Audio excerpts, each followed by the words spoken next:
जीवन में अक्सर वो चीजें बहुत धोखा देती हैं जिनसे सबसे ज्यादा उम्मीदें होती हैं। तो आप में से मेजॉरिटी लोग पजल को बहुत वैल्यू देते होंगे, लेकिन एक ऐसा टॉपिक है जिसको आप लोग वैल्यू नहीं देते। और मैं जहां तक बात करूं, टॉपर्स या फिर बहुत से बच्चे भी कहीं ना कहीं गलती करते हैं और एग्जाम एक दो नंबर से रह जाता है। उसके पीछे सबसे बड़ी वजह होती है एक ऐसा टॉपिक जिसको अहमियत उतनी नहीं मिलती जितनी वो डिजर्व करता है। ज्यादा दूर नहीं लेके जाऊंगा, स्पीड की हम लोग बात करते रहते हैं और पजल पर हम फोकस करते रहते हैं। बात हम स्पीड की करते रहते हैं, फोकस हम पजल पर करते रहते हैं। पजल की वजह से सच्चाई ये है, कभी कोई बच्चा फेल होता ही नहीं है, क्योंकि पजल या तो होगी या नहीं होगी। पजल कभी आपको नेगेटिव मार्क नहीं कराती कि वो तो या तो बनेगी या नहीं बनेगी। एक्चुअली आरबीआई असिस्टेंट जैसे एग्जाम में या फिर प्री जैसे क्लरिकल एग्जाम में, सभी क्लरिकल एग्जाम में सीरीज का टॉपिक भर भर के पूछा जाता है। और इस टॉपिक को वो वैल्यू देता ही नहीं बच्चा जितना ये डिजर्व करता है।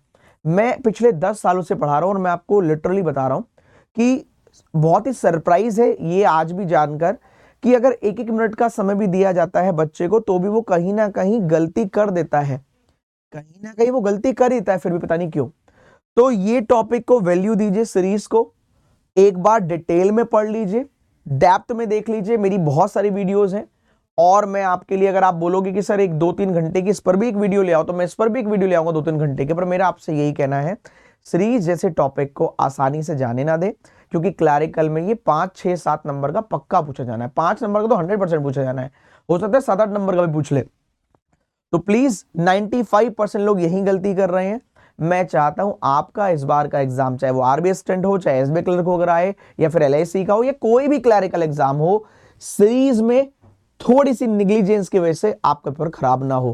क्योंकि ये वहां असर करता है जहां पर हमें पता भी नहीं लगता। बोलते ना कि मतलब इतना इजीली आपके नंबर काटता है कि हमें कभी महसूस ही नहीं होता कि 2 नंबर का आया, हमारा गलत हो गया, हमें पता ही नहीं चला। 5 में से 3 सही हो गए, 2 गलत हो गए, या 6 में से 4 सही हो गए, 5 सही हो गए, 1 गलत हो गया।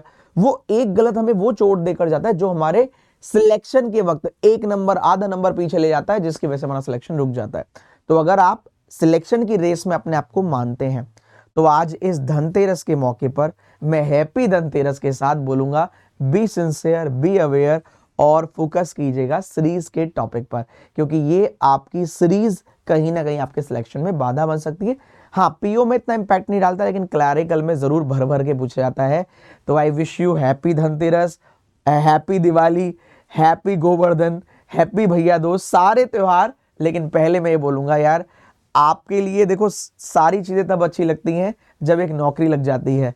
और नौकरी लगने के लिए एज ए टीचर मेरे लिए ये जरूरी है कि मैं ये बताऊं, भाई पढ़ लीजिए, क्योंकि एग्जाम साथ में है, इस पर फोकस जरूर कीजिएगा। हाँ, जैसे कि मैंने कहा, अगर आपको चाहिए कि मुझे सर एक बार डिटेल में 1.5-2 घंटे का सीरीज का ही मैराथन ले आओ, तो उसके लिए प्लानिंग कर लेंगे। लेकिन हाँ, पढ़ जरूर लीजिएगा। Thank you, love you all, जय हिंद, जय भारत, थैंक यू